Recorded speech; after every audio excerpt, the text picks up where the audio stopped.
오늘 저는 여러분들과 함께 보이는 것을 붙잡지 말고 믿음을 붙잡자라는 제목으로 말씀을 나누고자 합니다. 그래서 말씀을 나누실 때 주님의 크신 은혜를 받으시기를 간절히 기도드립니다. 아멘. 첫째로 오늘 본문을 통하여 알 수 있는 메시지는 우리가 어려운 일을 마주하더라도 불평하거나 하나님과 이웃 탓을 하면 안 됩니다. 라는 사실을 우리가 알 수 있습니다. 그래서 오늘 본문은 하나님께서 반석으로부터 물을 솟아나게 하는 사건입니다. 그래서 이 배경을 간단히 살펴보겠습니다. 그래서 야곱의 후손들이 요셉의 도움으로 이집트에 정착하여 계속 살았고, 그리고 시간이 흐르자 이스라엘 백성은 번성하였고 매우 강하게 되어 이집트 땅을 가득 채우게 되었습니다. 그런데 이때 요셉을 알지 못하는 새 왕이 정권을 잡아 이집트를 다스리게 되었습니다. 그래서 이집트 새 왕은 이스라엘 민족이 이집트 민족보다 강하게 될 것을 두려워하여서 이스라엘 민족을 어떻게 했습니까? 학대하고 핍박하고 노예일을 시켰습니다. 그리고 이집트 새 왕은 이스라엘 백성 중에서 갓 태어난 남자아이들을 다 죽이라고 명령합니다. 정말 잔인한 왕이었습니다. 그래서 이러한 핍박 속에서 이스라엘 백성들은 하나님께 기도를 합니다. 하나님이여, 우리 민족을 구원하여 주시옵소서라고 하나님께 간절히 부르짖습니다. 이때 하나님께서는 절망과 절규 속에서 부르짖는 이스라엘 민족의 기도 소리를 외면하지 않고 들으십니다. 그래서 다음 구절 한번 다 같이 읽어보시겠습니다. 시작. 여호와께서 이르시되 내가 애굽에 있는 내 백성의 보고 그들이 그들의 감독자로 말미암아 부르짖음을 듣고 그 근심을 알고 내가 내려가서 그들을 애굽인의 손에서 건져내고 그들을 그 땅에서 인도하여 아름답고 광대한 땅, 젖과 꿀이 흐르는 땅, 곧 가나안 족속, 헷 족속, 아모리 족속, 브리스 족속, 히위 족속, 여부스 족속의 지방에 데려가려 하노라 라고 하나님께서 이렇게 말씀하십니다. 이처럼 사랑의 하나님께서는 이스라엘 백성의 기도를 들으시고 구원을 베푸십니다. 그래서 하나님께서는 이집트에 10가지 재앙을 내리신 다음에 완악한 이집트 왕의 마음을 바꾸셨고 모세를 통하여 이스라엘 백성을 이끌고 이집트를 탈출하여 아름답고 광대한 땅으로 가고 있는 중이었습니다. 그런데 젖과 꿀이 흐르는 아름다운 땅으로 가는 도중에 가지고 있던 물이 다 떨어졌습니다. 이때 이스라엘 백성은 이러한 상황에서 어떻게 행동을 합니까? 이스라엘 백성은 물이 떨어지고 목이 마르자 하나님께서 그동안 베풀어 주신 은혜를 망각하고 하나님께 불평을 하며 심지어 모세를 대적하기까지 합니다. 그래서 출애굽기서 17장 3절에 보면 이렇게 나와 있습니다. 거기서 백성이 목이 말라 물을 찾으매 그들이 모세에게 대하여 원망하여 이르되 당신이 어찌하여 우리를 애굽에서 인도에 내어서 우리야 우리 자녀야 우리 가축이 목말라 죽게 하느냐, 이렇게 이스라엘 백성들은 말을 합니다. 그래서 이스라엘 백성은 모세에게 이집트 땅에서 편안히 살고 있는 우리를 왜 인도에 내느냐, 왜 우리 자녀와 우리 가축을 너가 다 죽게 하느냐라고 말하며 불평과 원망을 합니다.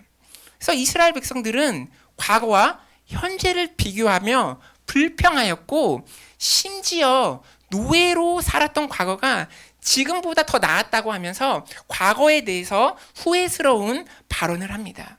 그리고 하나님의 은혜를 망각하고 하나님께서 우리를 나쁜 곳으로 인도하였다며 원망합니다. 그래서 이러한 상황이 민수기서에서도 똑같이 기록되어 있습니다. 그래서 본문 보기 원합니다. 한번 다 같이 읽어보시겠습니다. 시작. 너희가 어찌하여 우리를 애굽에서 나오게 하여 이 나쁜 곳으로 인도하였느냐. 이 곳에는 파종할 곳 없고 무화과도 없고 포도도 없고 석류도 없고 마실 물도 없도다. 그래서 이렇게 불평합니다. 그래서 이스라엘 민족은 이집트에서 먹었던 무화과, 포도, 석류, 물 같은 현상적인 것에만 집착하여서 그 너머에 있는 하나님의 은혜와 자유와 비전을 바라보지 못하였습니다.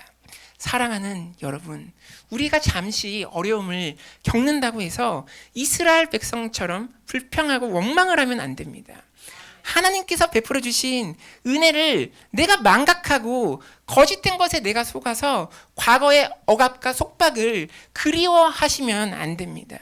현재의 어려움 때문에 하나님께서 베풀어 주신 은혜를 잊지 마시고 과거에 그 베풀어 주신 은혜를 기억하면서 미래를 향하여 창조적인 전진을 해야 됩니다. 남들에게 매맞고 착취당하면서 하루 3끼 먹는 것이 낫습니까?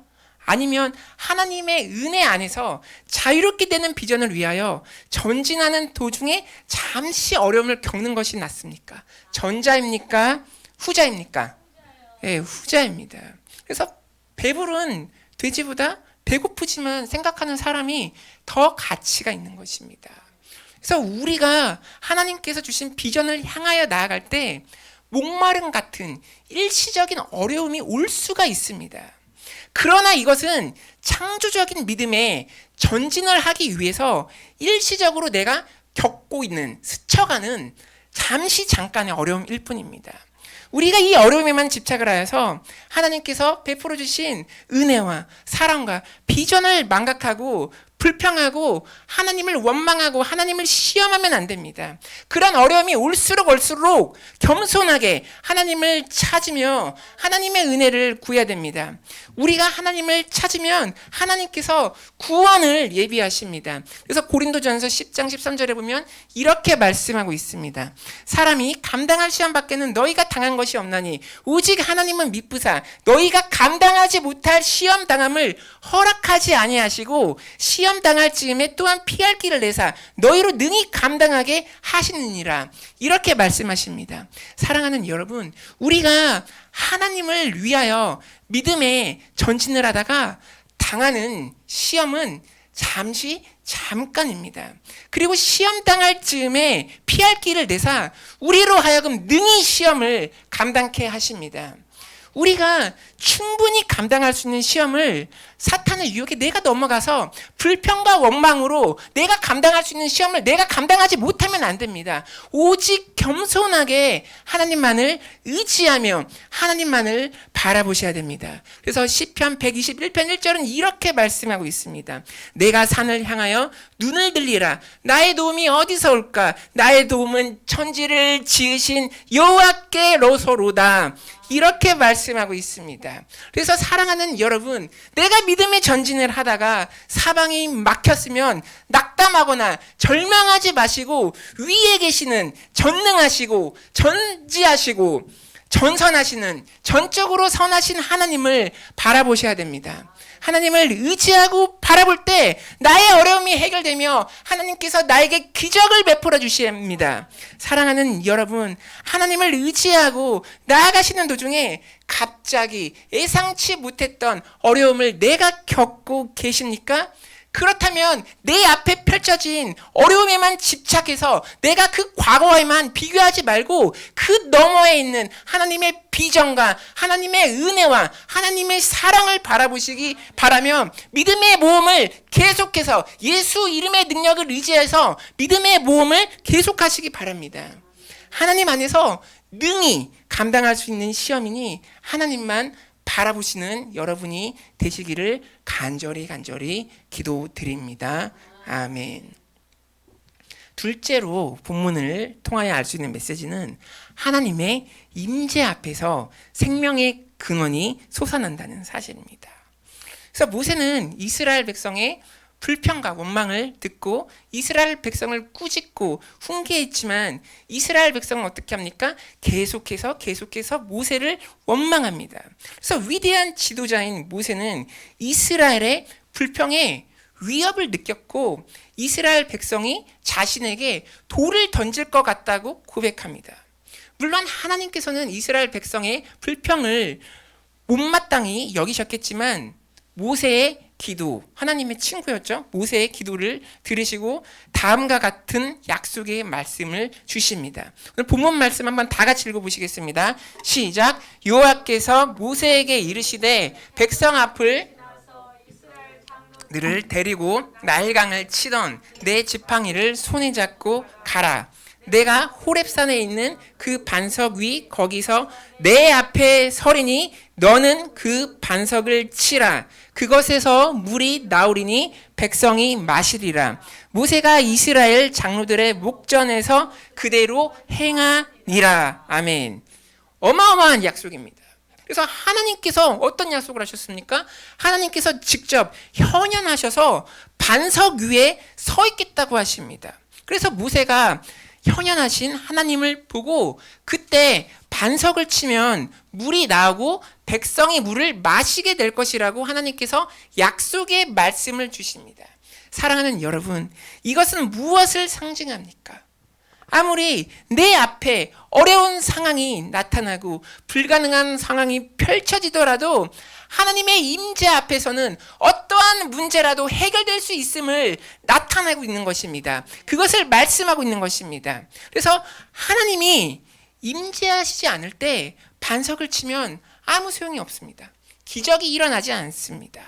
그러나 하나님께서 임재하실 때 반석을 치면 생수가 솟아나고 문제가 해결되는 것입니다.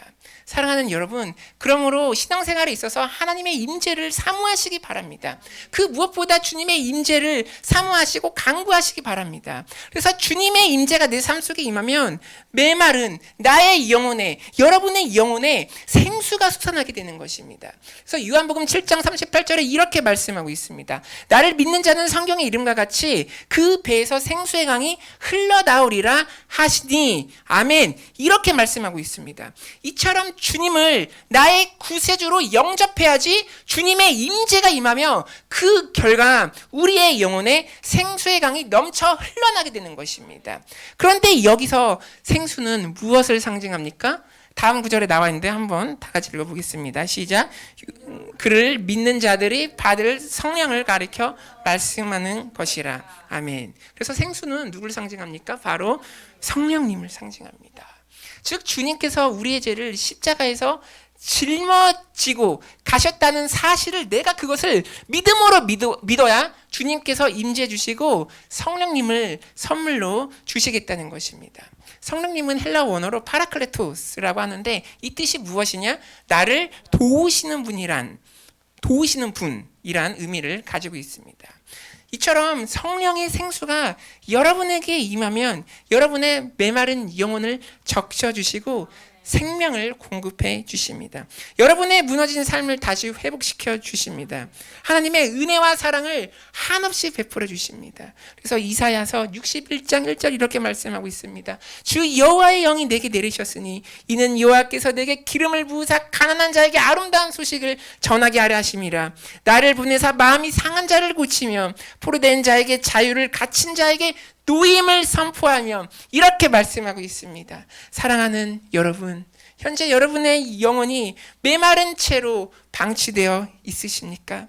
삶의 문제나 고통 가운데 앉아 계십니까? 그러면 주님을 믿으시고 하나님의 임재를 사모하시기 바랍니다. 하나님의 임재가 있어야 우리에게 생수를 공급해 주시고 나의 삶의 무너진 영역을 회복시켜 주십니다. 하나님께서 임재하시지 않으면 회복이 일어나지 않습니다. 물이 솟아나지 않습니다. 하나님께서 임재해 주셔야지 마른 바위에서, 메마른 나의 마음속에서 생수가 솟아나는 것입니다. 이처럼 성령님을 통하여 여러분의 메마른 영혼을 충만하게 적셔주십니다. 그리고 아픈 곳이 있으면 고쳐주십니다. 성령의 임재가 충만히 나타나는 곳에는 기쁨과 회복이 있습니다. 그래서 예스겔서 47장 9절 이렇게 말씀하고 있습니다. 한번 다 같이 읽어보시겠습니다. 시작. 이 강물이 이르는 곳마다 번성하는 그러니까 힘이 많으리니 이 물이 흘러 들어가므로 바닷물이 되살아나겠고 이 강이 이르는 각 처에 모든 것이 살 것이며 아멘. 그래서 하나님의 임재로 말미암아 성령의 강물이 흘러가는 곳에 회복이 일어나고 죽어가는 자가 살아나게 되고 죽었던 바닷물이 되살아나고 흐르는 강으로 말미암아 지역 전체가 영적으로 정결케 되고 솟게 되는 역사가 일어나는 것입니다. 회복의 역사가 일어나는 것입니다. 사랑하는 여러분, 일어나는 회복의 역사를 사모하시기 바랍니다. 그래서 여러분이 기도할 때 성령님 나의 삶 속에 임재하여 주옵소서. 내가 성령님을 인정하고 환영하고 모셔드리고 의지합니다. 그러니 제 삶 속에 전적으로 임재하여 주옵소서 라는 기도를 제일 먼저 하셔야 됩니다. 먼저 하나님께서 임재해 주셔야 말씀에 생명이 임하고 힘이 생기게 되는 것입니다. 그러나 하나님의 임재가 없으면 내가 말씀을 읽어도 아무리 읽은 것 같지가 않고 지루하고 딱딱한 느낌이 듭니다. 성령님이 우리 안에 임재해 주셔야 우리의 의식과 우리의 의식 너머에 있는 무의식의 영역까지 모두 다스려 주시고 회복시켜 주십니다. 그렇기 때문에 안젤라 애시원 이런 분은 다음과 같이 기도했습니다. 주님, 제 존재의 샘을 깨끗하고 감미롭게 만들어 주셔서 주님의 자유와 빛이 제 의식적인 마음과 감춰진 무의식적 자아 속으로 흘러 들어오게 하소서라고 이렇게 기도하였습니다. 그래서 하나님의 임재가 나에게 흘러들어야지 내가 인식하지 못했던 무의식까지 정결하게 만들어 주십니다. 회복의 역사가 내 영에 일어나는 것입니다. 이러한 회복의 역사를 사모하시는 여러분이 되시기를 간절히 기도드립니다. 아멘. 셋째로 오늘 본문을 통하여 알 수 있는 메시지는 우리가 하나님을 의심하지 말고 믿어야 된다는 사실을 우리가 알 수 있습니다. 그래서 오늘 본문에는 다음과 같이 말씀하고 있습니다. 한번 본문 다 같이 읽어보시겠습니다. 시작. 그가 그곳 이름을 마사토는 무리바라 불렀으니 이는 이스라엘 자손이 다투었으므로 또는 그들이 여호와를 시험하여 이르기를 여호와께서 우리 중에 계신가 안 계신가 하였습니다. 이렇게 말씀하고 있습니다. 그래서 하나님께서는 분명히 이스라엘 백성을 아름답고 풍성한 땅으로 인도해 주신다고 확실히 약속해 주셨습니다. 그러면 우리가 이 약속을 끝까지 믿어야 됩니다. 중간에 목이 마르다고 또 다른 안 좋은 상황이 엄습하였다고 해서 우리와 함께 계신 하나님을 의심하면 안 됩니다. 또한 내가 하나님을 시험해서는 안 됩니다. 사랑하는 여러분, 시험이 무엇입니까? 시험은 존재론적으로 높은 사람이 낮은 사람에게 하는 행동이지 낮은 사람이 높은 사람에게 해서는 안 되는 것입니다.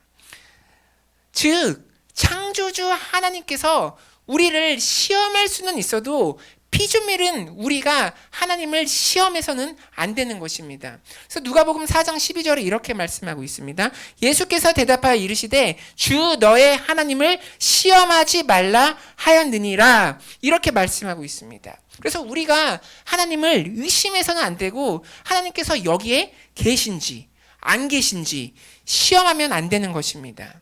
그래서 하나님께서 나와 함께 계심을 믿고 이 사실을 시험치 말고 굳건히 약속 위에 믿으셔야 됩니다.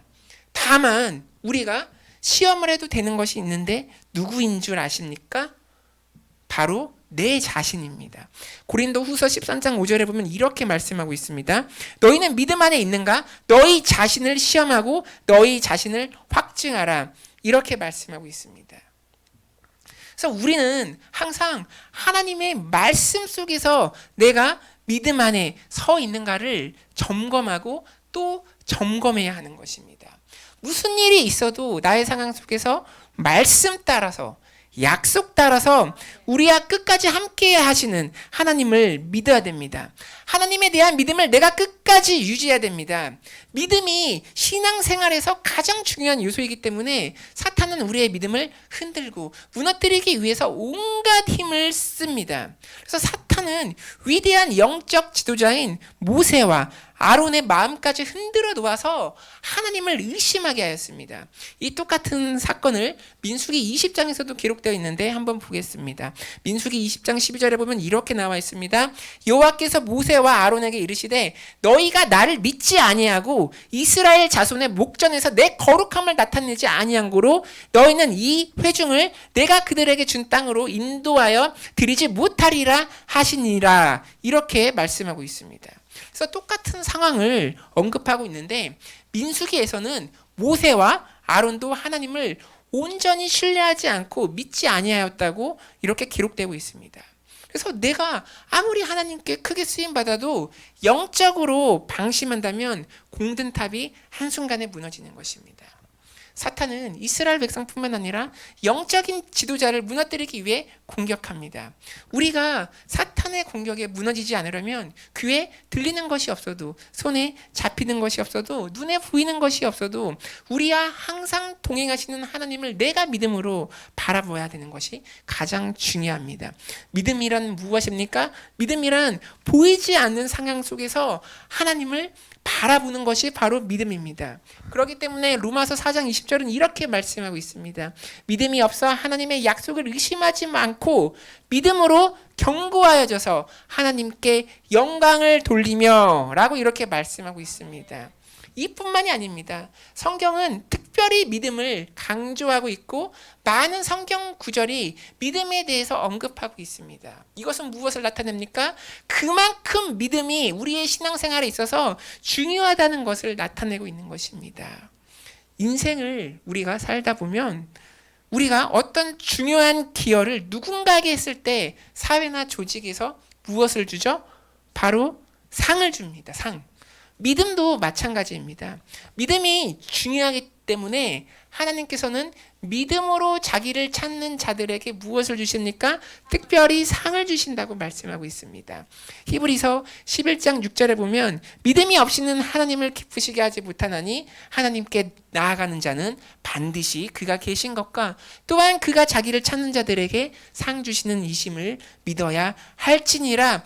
이렇게 말씀하고 있습니다. 그래서 우리가 믿음으로 나아가서 하나님께서 계신 것을 내가 믿고 하나님을 찾으면 하나님께서 나에게 상을 반드시 주신다고 말씀하고 있습니다. 사랑하는 여러분, 믿음으로 우리 눈에 보이지 않지만 반드시 계시는 하나님을 믿음으로 찾으시기 바랍니다. 그래서 믿음의 상을 받으시기 바랍니다. 그런데 우리가 믿음으로 예수님께 칭찬과 상을 받으려면 어느 정도의 믿음을 내가 가져야 합니까?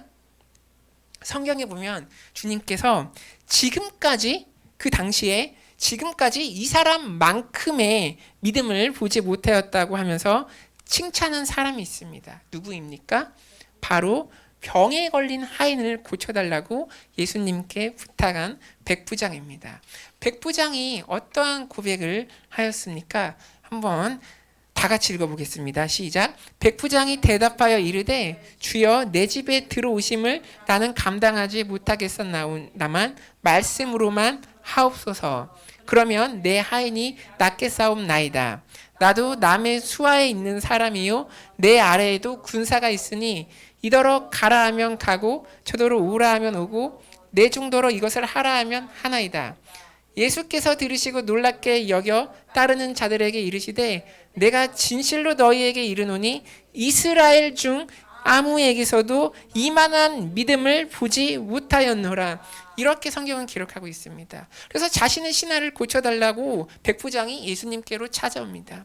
예수님께서 그 신하를 고쳐주시겠다고 허락하시고 이제 백부장의 집에 가려고 하셨습니다. 그러나 백부장이 굳이 그럴 필요가 없다고 말하면서 비록 하인과 거리상으로 멀리 떨어져 있지만 주님께서 말씀만 하시면 자신의 신하가 나을 것이라고 믿음의 고백을 합니다. 그래서 이 백부장의 믿음의 고백을 들으신 주님께서는 이스라엘 중 아무에게도 이만한 믿음을 보지 못하였다고 하시면서 믿음에 있어서는 백부장이 지금까지 그 누구보다 최고라고 말씀하고 있는 것입니다. 사랑하는 여러분, 여러분도 백부장 같은 믿음을 소유하시기 바랍니다. 이 백부장은 주님께서 말씀으로 모든 세계를 다스리시고 통치하신다는 사실을 마음속으로 굳게 믿음으로 믿었습니다. 그렇기 때문에 백부장에게는 물리적인 거리는 아무런 의미가 없었으며 하나님의 말씀에 대한 그 믿음이 그 무엇보다 가장 소중했던 것입니다. 왜냐하면 하나님에 대한 초월적인 믿음이 이 세상의 것들을 다스리기 때문입니다. 사랑하는 여러분, 우리도 이러한 믿음을 가져야 됩니다. 사랑하는 여러분, 여러분의 삶 속에 하나님이 없으신 것 같으십니까? 여러분의 삶 속에 전혀 하나님을 인식할 수조차 없으십니까? 만약 그렇다면 그것은 사탄의 속임수입니다. 하나님은 반드시 여러분과 함께 계시고 여러분을 너무나 사랑하시기에 2000년 전에 이 세상에 오셔서 여러분의 죄를 십자가에서 다 짊어지고 가셨습니다. 그리고 여러분과 세상 끝날까지 함께 하신다고 약속하셨습니다. 사랑하는 여러분, 이 사실을 믿음으로 믿으시기 바랍니다. 백부장처럼 하나님께서 온 우주를 말씀으로 통치하시는 하나님이심을 믿음으로 선포하며 나아가시기 바랍니다. 우리는 믿음에 근거하여 행동을 해야지 눈에 보이는 것만을 기준 삼아서 보이는 것을 기준으로 행동을 하면 안 됩니다. 믿음이 여러분의 영혼을 살릴 것입니다.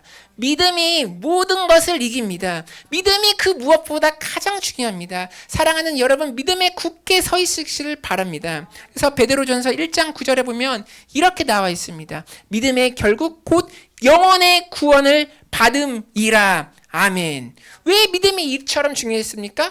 믿음의 결국은 영혼의 구원과 연결되기 때문입니다. 그래서 어떠한 상황 가운데서도 하나님을 의지하시어서 믿음의 열매인 무엇을 받아? 구원을 받아 영원한 하나님의 나라에 거하시는 여러분이 되시기를 간절히 기도드립니다. 아멘. 말씀을 맺겠습니다. 첫째로 우리가 어려운 일을 마주하더라도 불평하거나 하나님과 이웃 탓을 하면 안 됩니다. 하나님의 비전을 따라가다가 잠시 어려움을 내가 마주할 수도 있습니다. 목이 마를 수도 있습니다. 믿음의 보험을 내가 하면서 어려움을 만났다고 해서 과거의 올무와 속박을 내가 그것을 그리워하면 안 됩니다. 환난과 고난과 어려움은 잠깐이며 우리가 하나님을 의지하면 능히 승리할 수 있는 것입니다. 그러므로 어려움과 고난 그 너머에 있는 하나님의 비전과 하나님의 뜻을 바라보시면서 믿음의 전진을 계속하시는 여러분이 되시기를 기도드립니다. 둘째로 하나님의 임재 앞에서 생명의 근원이 솟아납니다. 하나님의 임재를 사모하시기 바랍니다. 하나님의 임재 앞에서는 어떠한 상황 가운데서라도 생명이 솟아나지만 하나님의 임재가 없으면 아무리 바위를 쳐도 물이 솟아나지 않습니다. 하나님의 임재는 예수 그리스도를 믿는 믿음으로부터 나오며 그 결과 우리의 메마른 영혼에 생수의 강이 흘러 넘치게 되는 것입니다. 이 생수의 강은 우리를 도우시는 보혜사 성령님이시며 보혜사 성령님께서는 메마르고 무너졌던 여러분의 삶의 영역을 다시 한번 회복시켜 주실 것입니다. 이 회복을 기대하시기 바랍니다. 하나님의 임재 안에서 넘쳐나는 생수의 강을 체험하시는 여러분이 되시기를 기도드립니다. 셋째로 우리는 하나님을 의심하지 말고 믿어야 합니다. 믿음의 열매는 정말로 소중한 구원이기에 사탄은 우리가 구원을 못 받도록 하기 위해서 우리로 하여금 끊임없이 하나님을 의심케 해서 우리로 하여금 믿음을 버리게 합니다. 그러나 우리는 절대 하나님을 의심하지 말고 믿음 위에 굳게 서 있어야 됩니다. 눈에 보이는 것을 따라 행동하지 마시고 믿음을 따라 행동해야 됩니다.